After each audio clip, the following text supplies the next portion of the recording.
that's terrible. I see myself now. No, it's not terrible. I was like midway through your list of books. There's so many, I can't even get through them all. Okay, first, can you start by telling everybody about your new book that's coming out June 2nd? Yeah, absolutely. I have an advanced copy of it. So that's pretty much what it will look like when it's an actual book. That's It's a called great cover. Perfectly Famous. I fought hard for that cover. Did you? There were many other covers before that one. What did they look like? What were some of the bad ones? Oh God, there was one that was red, all red, and it had this concubine-esque woman like peeking out from behind a curtain. When I saw it, I actually went, what's that? There was another one that was all purple, and it looked also there was a curtain. They were going for that because someone goes into hiding in the book, but it ended up looking more like a woman on a stage performing. So basically in the end, I sent them a bunch of books and I was like, don't copy these, but copy them and just make it a little different. like this is exactly what I want. Sometimes they get it right on the first try and it's amazing. And I'm sure you know this. And sometimes you have to go through multiple covers. But that's great that that's great they listen to your input. I mean, I feel like authors are amazing with that. So amazing with that. I know sometimes authors don't have that much of a say, and it's sort of like, this is your cover, like it or don't. Who's your publisher again? Who's your publisher again? I know this, but it's Simon and Schuster, Gallery. Right. Gallery. Gallery. I knew that. They're unbelievable in every way. And so talented. And the other covers, it wasn't that they were bad. They just didn't feel right for my book. Let's put it that way. So the book is about a famous crime novelist named Ward DeFleur. And her 16-year-old daughter is abducted and killed. And she flees. She goes into hiding. She's distraught. She reneges on all her future book deals. And nobody can find her. Her agent, her editor, everyone's looking for her, family members. And a second woman named Bree Bennett, who is at a crossroads in her life. She was a former journalist, and she's a very big fan of Ward DeFleur's. And she's just gotten divorced, and she's really grappling with, what am I doing with my life? My daughter is also 16. She's, can do stuff on her own now. I don't have to pick up my husband's dry cleaning anymore. I don't have, other people to look after. What am I going to do with my life? And she becomes obsessed with finding Ward DeFleur and telling her story. And in doing so, she gets entangled with the daughter's killer. Dun, dun, wow. dun. Awesome. So it looks like your latest two books are more in the thriller category, but yeah.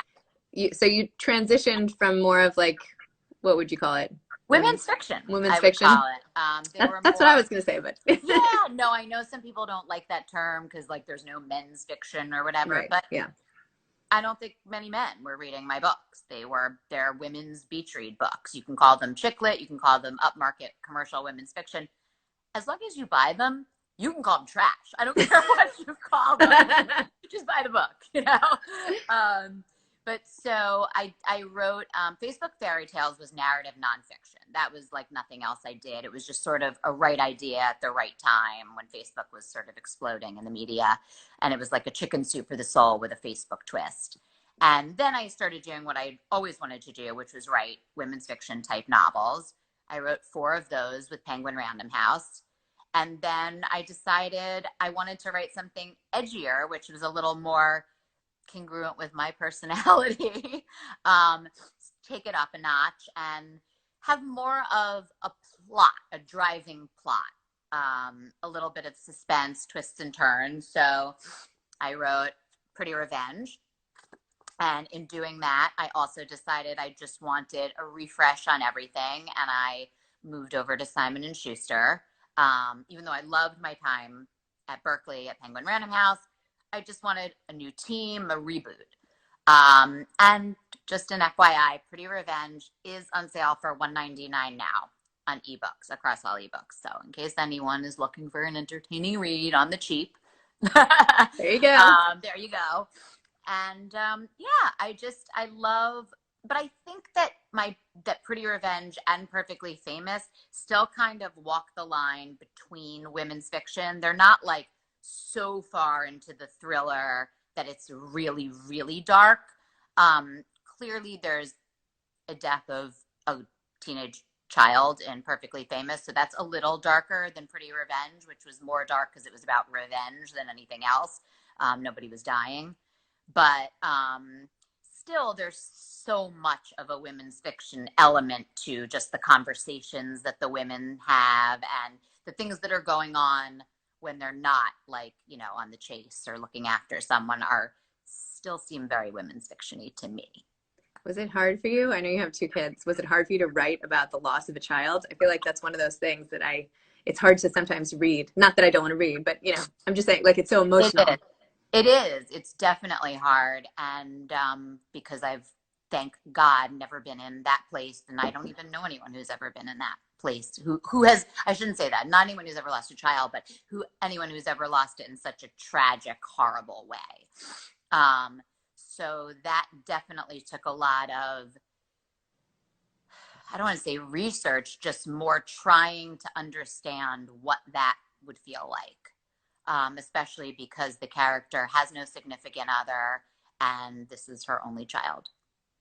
It's devastating. But I was going to ask, like, if you're writing something so intense, right, so emotional, and then also the twists and turns that are required in a thriller like this, and how do you transition from going like full on focusing on that and then you like shut down the computer and go back to mom life or all the rest of it, or just how do you manage that? I actually don't manage it very well. I don't compartmentalize very well. So when I am in writing mode and writing a book, a lot of times I am thinking about that. I mean, of course, I do pay attention to my children also and give them what they need and make dinner every night and all that stuff. But it is sort of always in the back of my mind. And anytime I think of something, if I'm not alone and in work mode, I email it to myself. I email myself the ideas. Sometimes what happens is, and I'm sure you have this too with things in life and with your podcast, is you start thinking and then you can't stop thinking and it's just rolling and you don't want to stop thinking because you want the ideas to come so that you can use them later when, of course, when you sit down at your computer, you're not going to have any ideas. So you want those ideas there. But at the same time, sometimes I do just want to be able to like turn that switch off. And I'm not great at that. I was just talking about this yesterday with friends and with my husband. My husband can have something horrible go on at work during the day, and he can box that up and come home and be in a good mood. If something that annoys me or went wrong during the day with work, it eats at me until it's resolved, no matter what else is going on. I'm with you. I'm the same way. Sometimes with my kids, like yesterday, my son was like, "Where did you go? You just started like staring off into space." And I was like, no, I was thinking. Totally. Sometimes my husband comes home and I'm sitting on the couch and he's like, and I'm like, I'm working. Yeah. I'm thinking about my next idea. This is work. This is how it happens. Or I'll start talking. Yeah. So when it's you, it makes sense. But when you see it on someone else, you're like, totally. Anyway, I had more questions, but I think our time is up already. But to be continued. We'll another time. We'll have to regroup and keep this going. Yes, I would love that. Okay.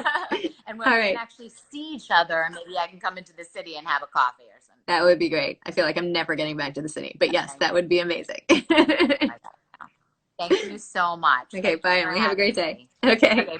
Bye. You too.